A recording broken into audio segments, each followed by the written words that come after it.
Então, nós temos estudado o livro, né, Polêmicas da Igreja, do Augusto Nicodemos. Creio que todos vocês,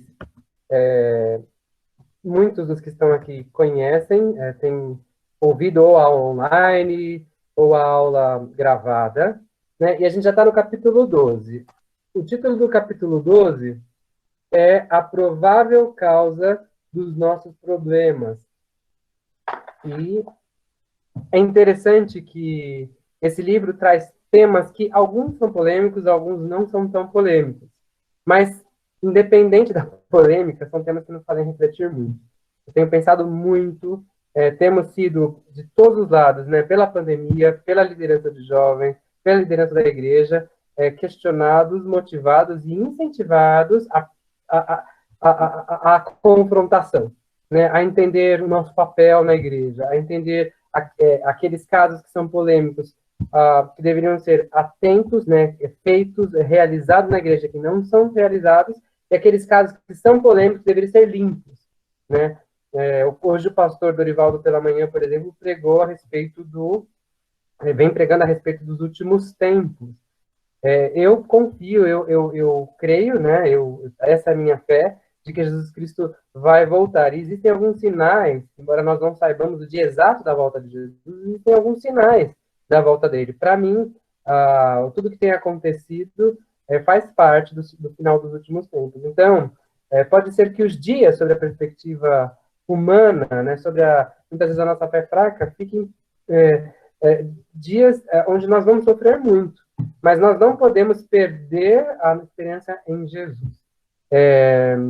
Dentro disso, existem os papéis da igreja, existem as coisas que a igreja é motivada, é incentivada, e se dissermos do ponto de vista bíblico, e até se observarmos como Paulo coloca em suas cartas, a igreja é ordenada a desenvolver muitas coisas, a ter papel ativo nessa sociedade, né? Então, é um pouco dentro disso, é o questionamento do papel da igreja, é o questionamento da ausência do comportamento de algumas pessoas dentro da igreja, ou até a luta contrária, que é o que a gente vai estudar um pouco aí hoje.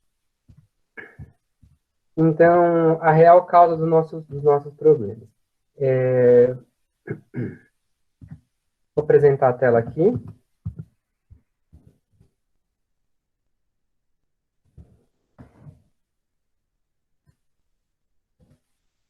Então, o texto que eu escolhi é o de Efésios 5, 18 a 21. Se você desejar abrir aí, Efésios 5, 18 a 21, ou acompanha aqui na tela, dependendo de como você conseguir. Diz assim: E não vos embriagueis com o vinho em que há contenda, mas enchei-vos do Espírito, falando entre vós em salmos, hinos, cânticos espirituais, cantando, salmodiando ao Senhor no vosso coração, dando sempre graças por tudo ao nosso Deus e Pai, em nome do nosso Senhor Jesus Cristo, sujeitando-vos uns aos outros no temor de Deus. Esta carta, né, é uma das cartas paulinas escritas da prisão. São as cartas que Paulo escreve da prisão. E aqui, a gente sabe bem, né, pelo livro de Atos, quem era a igreja de Efésios. Eles tinham ali a grande deusa Diana, existia muito misticismo, existia adoração. A economia da cidade movimentava-se muito pelo templo ali. E aí Paulo passa pelos capítulos de Efésios, são os 6 capítulos da carta, confrontando todas essas questões do momento, etc. E aqui, especificamente, ele enfatiza sobre o exercício que a igreja precisa realizar, o exercício para que a igreja precisa realizar relacionado ao crescimento espiritual. Né? O que é crescimento espiritual? E aí, ele ordena uma coisa inicial, né? Não vos embriagueis com o vinho. Mas perceba que Paulo, todas as vezes nessa carta que ele escreve uma ordem, depois ele traz uma explicação. E ele não explica neste momento tanto essa questão da embriaguez, porque é um foco, mas o foco principal aqui, nesse trecho, é como podemos ter o enchimento do Espírito Santo, preenchimento do Espírito Santo. Então, e não vos embriagueis com o vinho em que há contenda, mas enchei-vos do Espírito. Então, a mesma ordem que é de não embriagar é de encher do Espírito. E como que, então, ele diz, né, eu nem vou nem estarei muito tempo nesse trecho, porque, né, porque o desenvolvimento da lição é falar sobre a igreja, é a principal causa dos nossos problemas, mas aqui traz grandes lições para a igreja, né? Enchei-vos do Espírito. E como podemos ter esse preenchimento do Espírito? Então, falando entre vós, em salmos, hinos e cânticos espirituais, perceba que a igreja está envolvida, a comunhão, a comunidade, né? O ajuntamento cristão está envolvido, porque não é falando com você ou falando com o seu Deus somente. É falando entre vós, em salmos, hinos e cânticos espirituais. Então, como percebe-se o crescimento do Espírito Santo na vida das pessoas? Como ele se desenvolve, além da leitura da palavra de Deus, da sua vida devocional, do seu culto individual a Deus, do seu culto com os outros irmãos, da sua estada com os outros irmãos. Então, por exemplo, o que foi realizado ontem, ao cantar cânticos espirituais, falar entre vós em salmos, hinos, para os idosos, é um exercício dessa espiritualidade, né? Então, não é que eu vou pegar o livro dos Salmos e vou lê-lo, né, com um grupo. Também, mas falar a respeito das coisas de Deus. Qual é o nosso papel? Como podemos melhorar, nos desenvolver? Isto é um dos protocolos, uma das marcas, um dos reconhecimentos do crescimento espiritual de uma igreja, de uma pessoa dentro da igreja, cantando, salmodiando ao Senhor no vosso coração, né? Dando sempre graças por tudo ao nosso Deus e Pai, em nome do Senhor Jesus Cristo. E aí, interessante, sujeitando-vos uns aos outros no temor do Senhor. E depois Paulo também desenvolve esse sujeitar-se, né, maridos, esposas e etc. Mas esse sujeitar-se uns aos outros não é algo também que deve ser desapercebido. É uma ordenança. Se eu não sujeito à autoridade de alguém, não sujeito não estou sujeito a servir alguém, a ser servido, a comungar, a caminhar juntos como igreja, eu também não tenho, se eu não tenho esse desejo, então significa que eu preciso desenvolver mais o preenchimento do Espírito Santo na minha vida. E por que eu escolhi esse trecho aqui? Porque Nicodemos, no seu capítulo 12, ele vai questionar, ele até questiona pessoas, perguntando se houve, de fato, a conversão entre se aquela pessoa, de fato, é uma eleita, é uma convertida, é uma separada. Por quê? Porque se existe na igreja pessoas que estão preocupadas apenas com determinadas liturgias, determinados protocolos, determinadas coisas que são conhecidas pelo mundão como atitudes cristãs, mas não tem prazer na comunhão, em estar junto, se não reúne com os amigos para falar a respeito das coisas de Deus, se não vai para a igreja, ou né, no tempo de pandemia, se ir para a igreja, mensagem para o WhatsApp um para o outro, né, uma ligação, participar dos cursos online, participar da EBD. Se nada disso acontece, se a vida é individual, então, duas coisas. Ou a pessoa não está cumprindo, então ela está desobedecendo esse encheio do Espírito, que é uma ordenança para o crescimento espiritual, para o processo de santificação, ou ela nunca se converteu. E ontem mesmo eu conversava com a Raquel, é muito comum, né, nos dias de hoje, inclusive, existir um respeito, e não é que é falta de respeito, mas um cuidado, eu vou usar essa palavra, muito grande na confrontação com as pessoas. Quando lemos as Escrituras, este cuidado também existe. Mas a ordem, né, o cumprimento da ordem e a confrontação também existem. Com amor, como a palavra de Deus fala, né, através do fruto do Espírito Santo, mas ele existe. Então, essa confrontação, essa motivação, essa incentivação, esse incentivo para identificação, para desenvolvimento do Espírito Santo é necessário. Né? Sujeitar-vos uns aos outros, né? Buscar a espiritualidade, né? Não está fazendo isso, olha, eu incentivo você a fazer isso. Né? Então, isso faz parte do crescimento espiritual.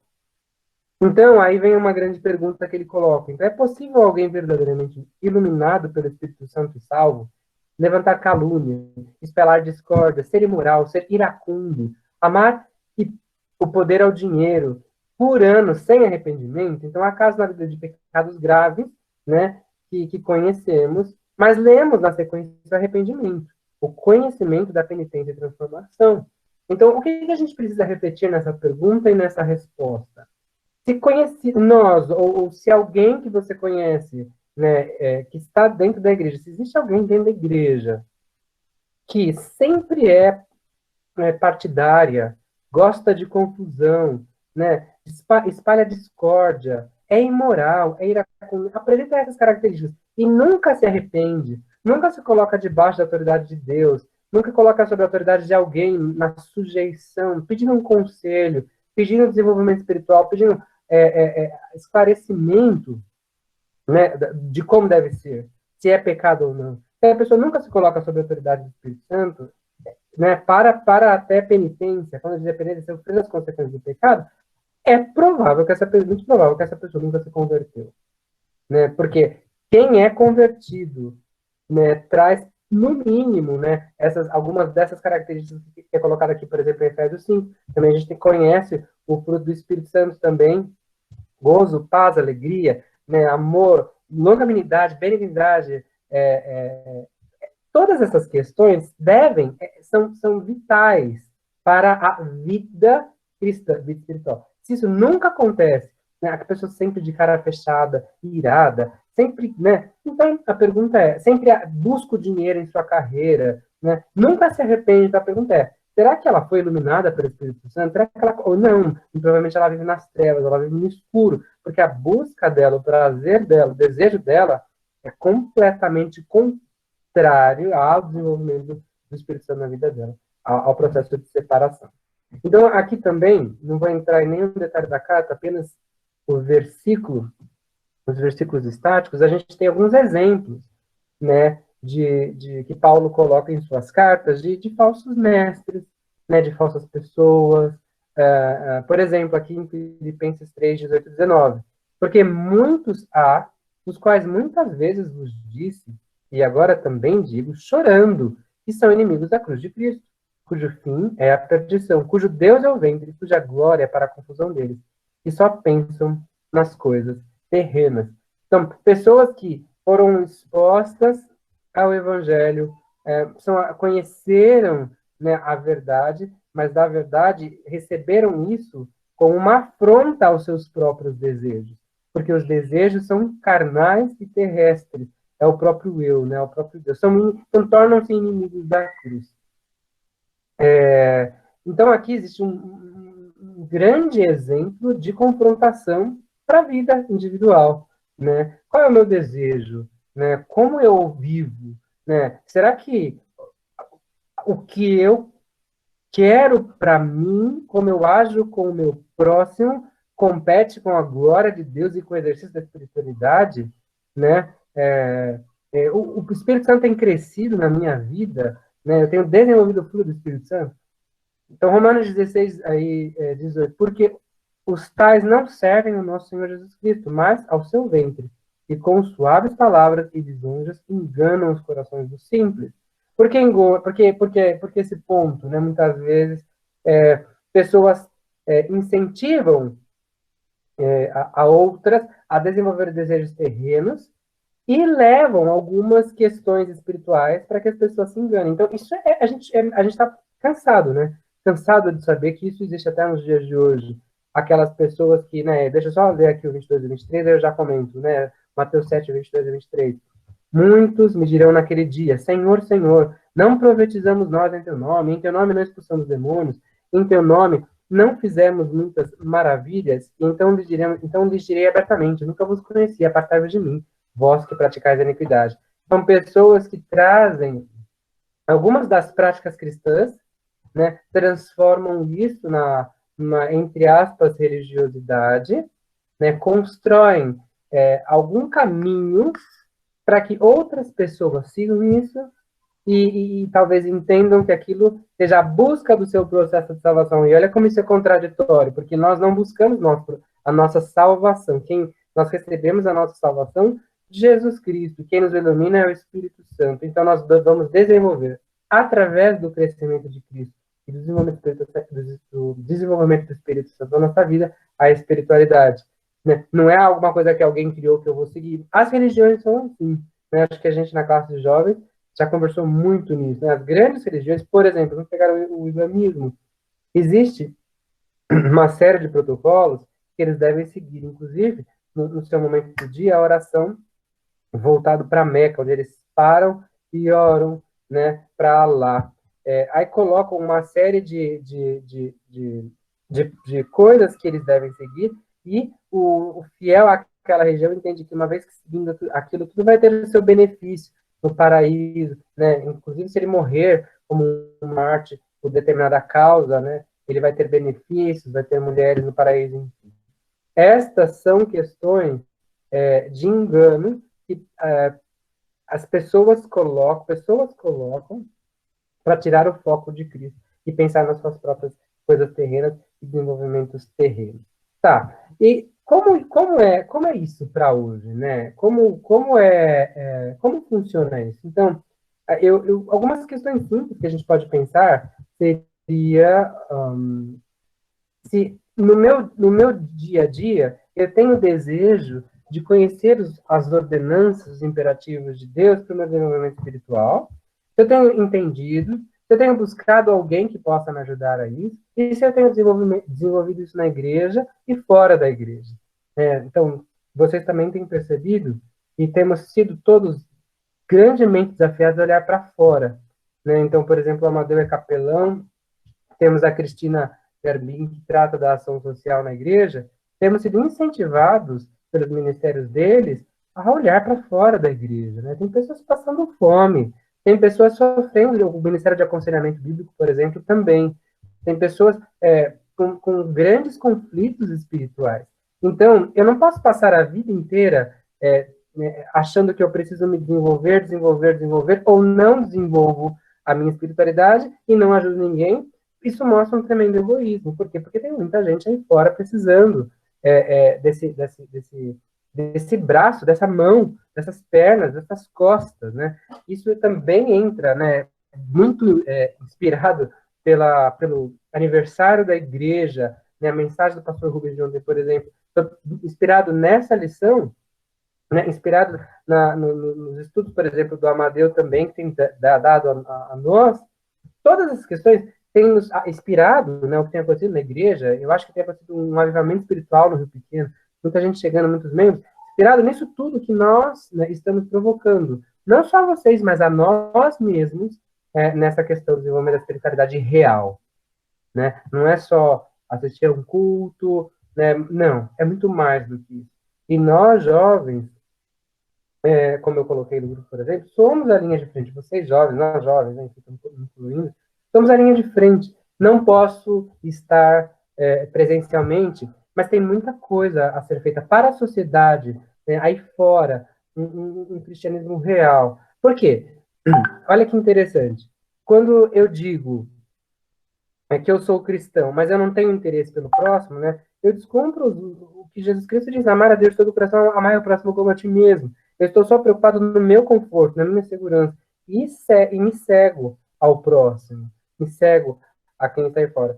Então, muitos me dirão: Senhor, eu não, sim, você tinha uma igreja suntuosa, um templo maravilhoso, só que você usava isso para benefício próprio, para o seu próprio dinheiro, né, para o seu próprio status. Né? Você inventava questões até relacionados a espíritos maus, para fazer um show na televisão, ou seja, onde for. Você nunca esteve preocupado de fato com o meu nome. Isso não é de agora, isso é eterno, né? A gente vê isso acontecendo, por exemplo, na Inquisição, né? Onde existiam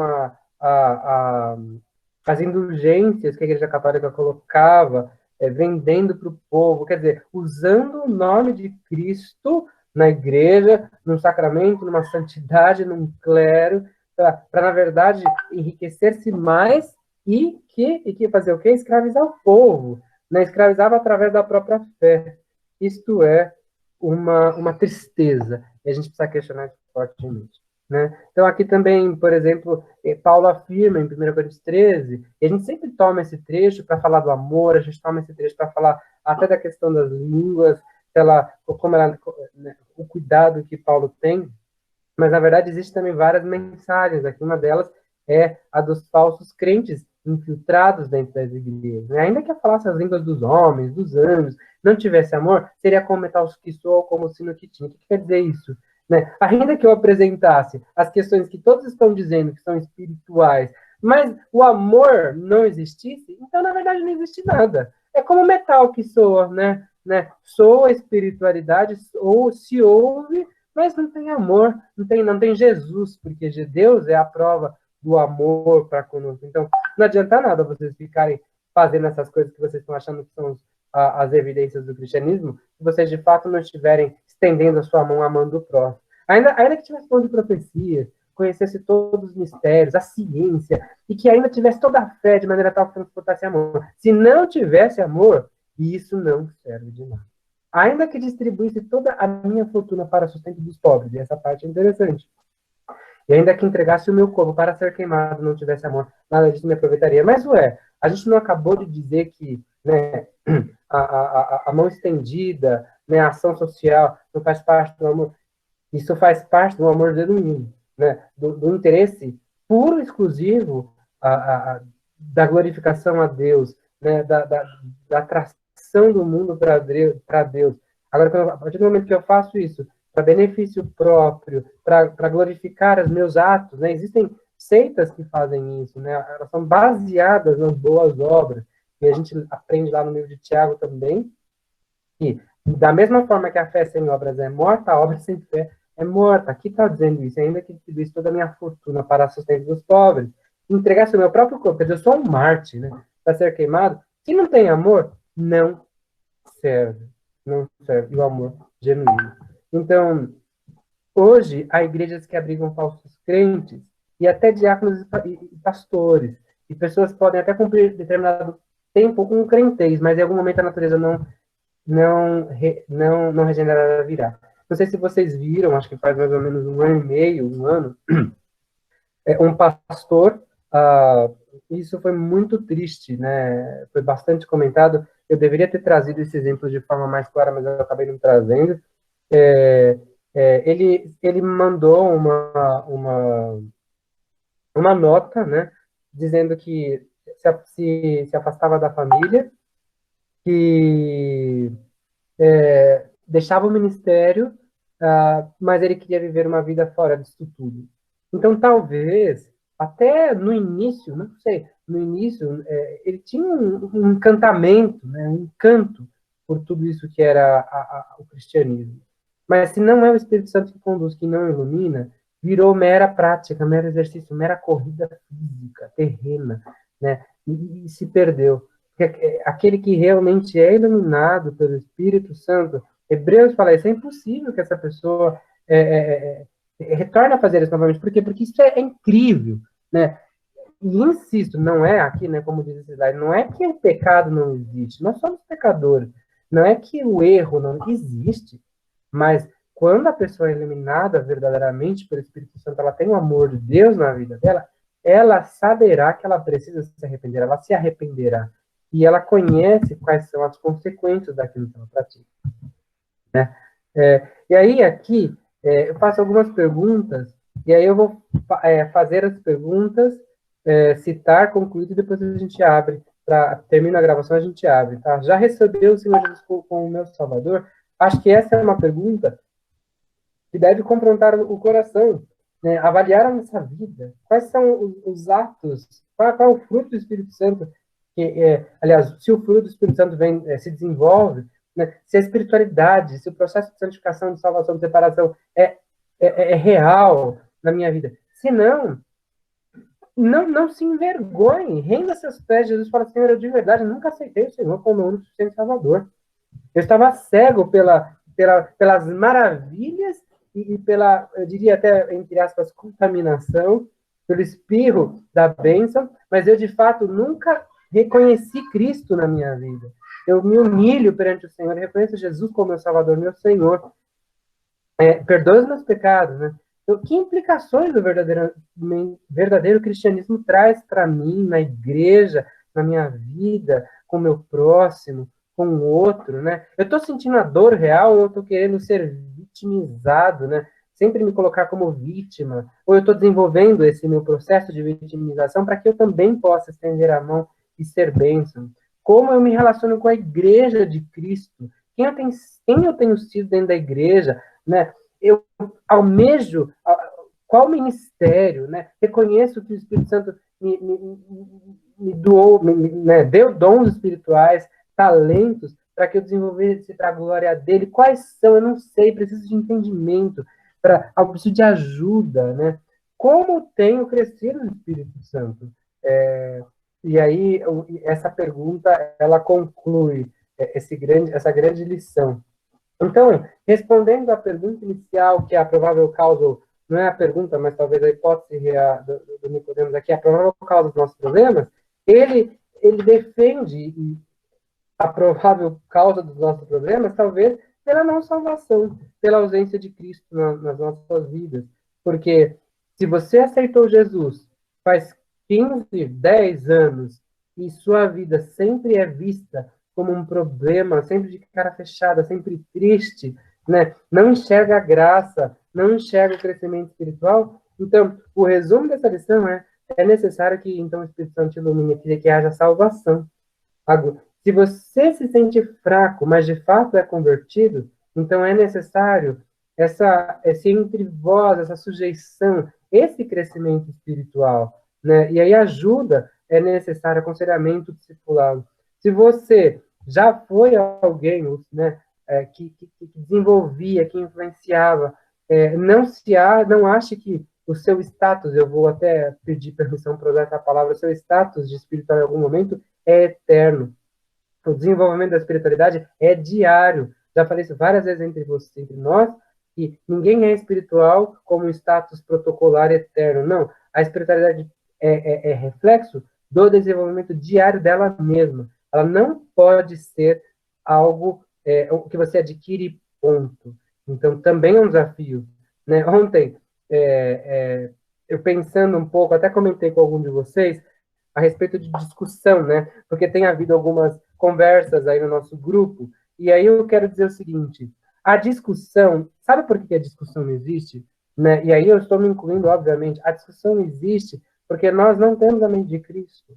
Se nós tivermos o pleno conhecimento de Cristo, não haveria discussão, haveria entendimento e execução perfeitos. Então, a discussão existe, né? O diálogo contraditório existe porque nós não entendemos plenamente o que Cristo quer de nós. E entendo eu que é muito difícil existir isso nesse corpo, mas precisamos buscar isso, né? Então, vamos lá. Uma vez que não temos a mente de Cristo, esse pleno conhecimento, e que nós estamos num processo, toda discussão precisa ser motivada para o crescimento espiritual. Toda conversa amável, com amabilidade, né, precisa existir dentro de nós para o crescimento de Cristo. Vamos fazer determinada tarefa. É impossível, né, no momento como nós estamos vivendo, e eu estou abrindo o coração, é impossível para a liderança tomar uma decisão rápida. E às vezes somos cobrados por decisões rápidas, porque existe, vamos dizer, conhecimento multiplicado em várias áreas, de todos os lados, ataques e opiniões de todos os lados para uma decisão, para uma programação, para um ato. Agora, isso é um fato, é difícil. Agora, do outro lado, já falei, né, e estamos todos de acordo, que a juventude é a linha de frente da igreja. Por isso que nós precisamos nos fortalecer muito, né? Clamar ao Senhor para a fortaleza. Se tem coisas que precisam ser ajustadas, e cuidado, essas coisas que precisam ser ajustadas, elas estão em todos os aspectos. Desde a organização familiar, por exemplo, que é o meu caso, né, onde eu tenho 2 filhos, eu não posso tomar isso como desculpa para não usar a força física que Deus me dá para servir os outros. Né? Ontem aí, Gabi, desculpa, vou colocar aqui como exemplo, porque eu achei bom o seu exemplo, né? Todos sabem que a Gabi está grávida, ela falou, eu acompanhei, né, lá a serenata. E a Raquel foi pro louvor, e eu fiquei com as crianças. E eu pensei, poxa vida, eu poderia ter enfiado as 2 crianças no carro e ter acompanhado do carro enquanto a Raquel estava ensaiando no louvor. Então, estamos cansados? Estamos todos. Mas somos a juventude. Se nós não fizermos, pessoas mais velhas farão. E elas estarão mais expostas. Existem riscos? Então vamos pedir sabedoria do Senhor. O que podemos fazer, né? Para que não sejamos também causa de mau testemunho, né? Enfim. Então fica a oração, fica o desafio, tá bom? Eu agradeço a paciência. Eu vou encerrar a transmissão aqui para abrir para para a nossa fala aberta.